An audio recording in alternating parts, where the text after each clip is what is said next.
हरी जी नमस्कार। नमस्कार जी। तो आज हम बहुत सी बातें करने वाले हैं, आपसे बहुत कुछ जानने वाले हैं।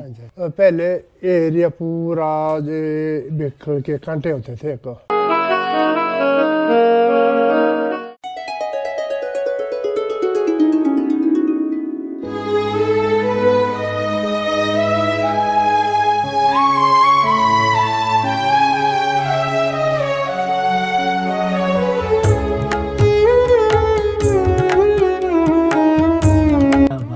तो माता ने संपूर्ण दर्शन दे दिए। तो भेखली में अभी हैं भेखली के पुजारी पवन शर्मा जी मेरे साथ। तो आइए इनसे थोड़ा जानते हैं माता भेखली का इतिहास, उसकी गरिमा क्या है, क्या क्या कार्यक्रम यहाँ होते हैं, किस तरह के कार्यक्रम यहाँ होते हैं वर्ष भर, क्योंकि बहुत से कार्यक्रम भेखली मंदिर में होते रहे हैं, होते आए हैं। तो क्या महत्व है वो सारा का सारा हमें पुजारी पवन जी आज बताएंगे। तो पुजारी जी नमस्कार। नमस्कार जी। तो आज हम बहुत सी बातें करने वाले हैं, आपसे बहुत कुछ जानने वाले हैं। तो पवन जी बहुत अच्छा है कि आज आपसे यहाँ भेंट हो रही है इस स्थान पर। तो क्योंकि ये बहुत ही प्रसिद्ध स्थलों में से एक स्थल है, कुल्लू शहर से नज़दीक है, लगभग 8-9 किलोमीटर है। तो यहाँ पर्यटक भी आते जाते हैं और श्रद्धालु तो निरंतर आते जाते रहते हैं।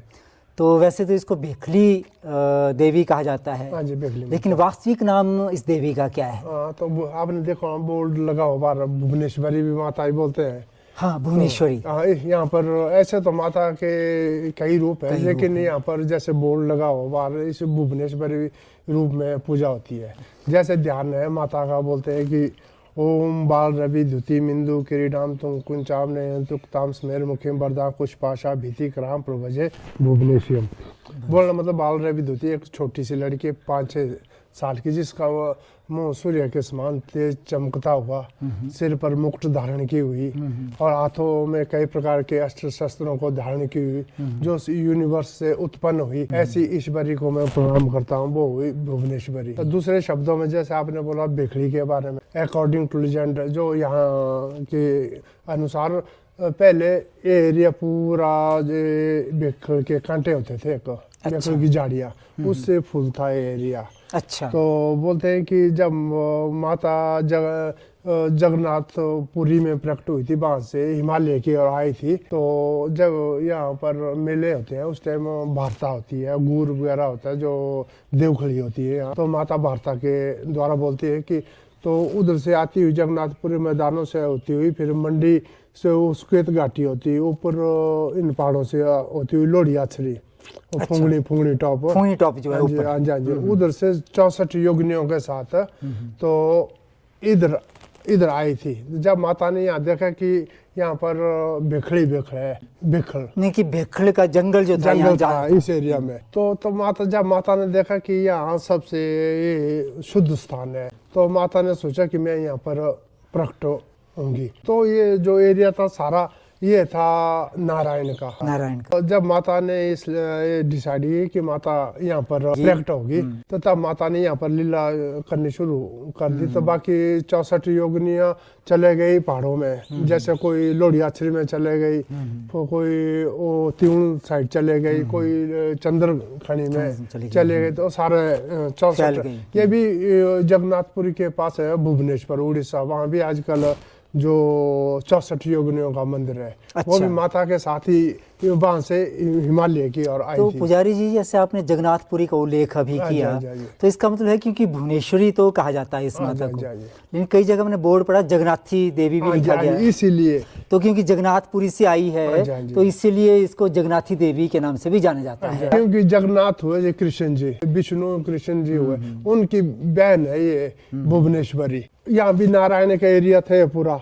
तो नारायण कौन से आजकल सारी नारायण, उन्होंने ये दान कर एरिया माता को दे दिया। तो तब वो माता ने प्रकट होनी थी, उस टाइम था राणा, ऐसा बोलते हैं कि राणाओं का टाइम था। तो राणा टाइम तो फर्स्ट सेंचुरी, राणा बहुत पहले से, राणा का टाइम, जब तक सुव्यवस्थित राज्य नहीं था। विहंगमणि पाल जब प्रथम शताब्दी में आए थे ईस्वी सन 1 में, उससे पहले राजाओं राणाओं का, ठाकुरों का जो था। हाँ जी, तो बोलते थे ये एरिया में यहाँ भी राणा था टाइम। तो जब माता प्रकट होनी थी तो बच्चों के साथ खेल रही थी गांव में किसी। अच्छा। तो उनके पास एक नौकर था जिसको आज हम पालसरा बोलते हैं। तो देख रहे हैं कि बाकी बच्चों के पाँव जमीन में लग रहे हैं, माता के पाँव जमीन में नहीं लग रहे थे। तो कोशिश करता था पकड़ने की माता को।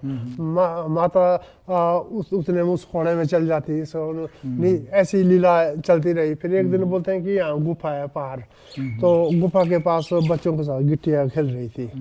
तो जब वो खेत को जा रहा था पालसरा जो राणा का नौकर, तो उसने देखा वो लड़की खेल रही है वहाँ। तो फिर उसने कोशिश की उसको पकड़ने की। फिर माता बोलते हैं कि वो पकड़े गई। फिर उसने घर को लाया माता को, अपने घर ले गए। फिर माता ने बोले ऐसे ऐसे मेरा पिंडी है यहाँ पर, तो बिखरों के झाड़ के बीच में, तो आपने यहाँ पर मेरा मंदिर बनाना, मैं यहाँ पर प्रकट होना, मैं ऐसे ऐसी जगन्नाथी भुवनेश्वरी हूँ, तो मेरा मंदिर बनाना।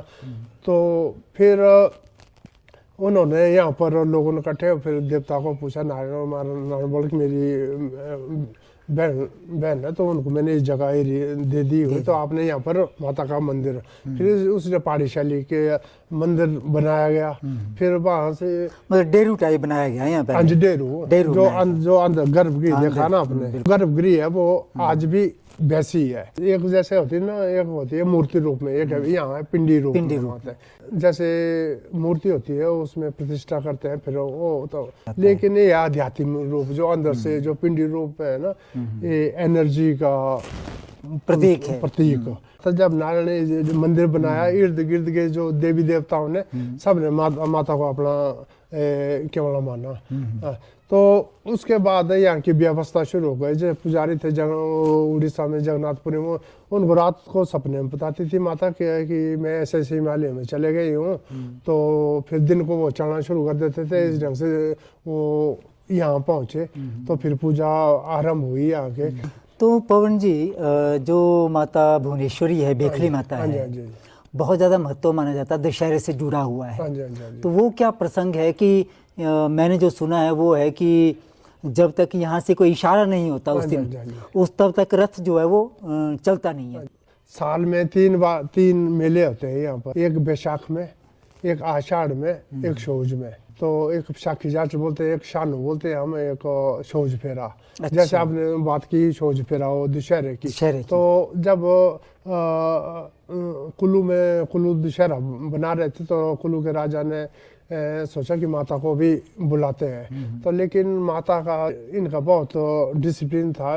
जब रथ यात्रा होती है तो नंगे पाँव चलते हैं, धोती लगा के। उन समय माता ने इनकार किया कि मैं नीचे नहीं आऊंगी, तो मैं यहीं से। तो फिर तब माता जब रघुनाथ सिंह निकलते हैं, तो यहाँ जो चरण है माता के नीचे, उधर से चाहे आशीर्वाद चाहे बोलो चाहे दर्शन बोलो, एक ही बात है। वहाँ से पूरी परिक्रमा करते हैं, शोभा यात्रा निकलती है पूरे गांव की, पूरा फेरा लगाता है। हाँ जी। कुल मिलाकर ऐसा बोलते हैं देवी भुवनेश्वरी का बहुत महत्व रहता है दशहरे के समय पर, कि जब तक यहाँ से संकेत नहीं मिलता तब तक रथ यात्रा नीचे ढालपुर मैदान में शुरू नहीं होती, ऐसा बोलते हैं। ऐसा मान्यताएं हैं। पुजारी जी ने बहुत सी जानकारी हमें दी और बताया कि भिन्न भिन्न नामों से इसको जाना जाता है देवी को।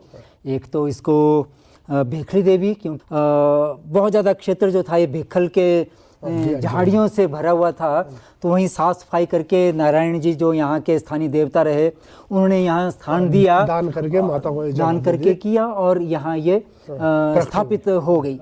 जगन्नाथी नाम इसलिए क्योंकि जगन्नाथपुरी से देवी आई है, जैसा कि इनका मानना है।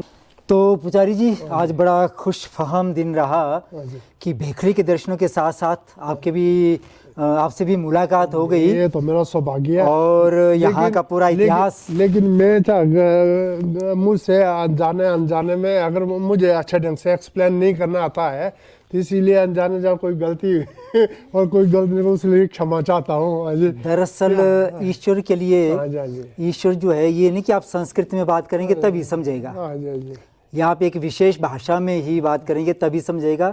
ईश्वर तो गूंगे की भाषा भी समझता है। वो तो उनकी लीला। तो यहाँ भाषा का कोई वो नहीं चला हुआ, प्रतियोगिता नहीं चली है। आपने जो कहा बड़े शुद्ध मन से आपने बताया, जैसा आपने अपने बुजुर्गों से सुना था। तो बहुत बहुत शुक्रिया, धन्यवाद। आपका भी बहुत बहुत धन्यवाद आने के लिए।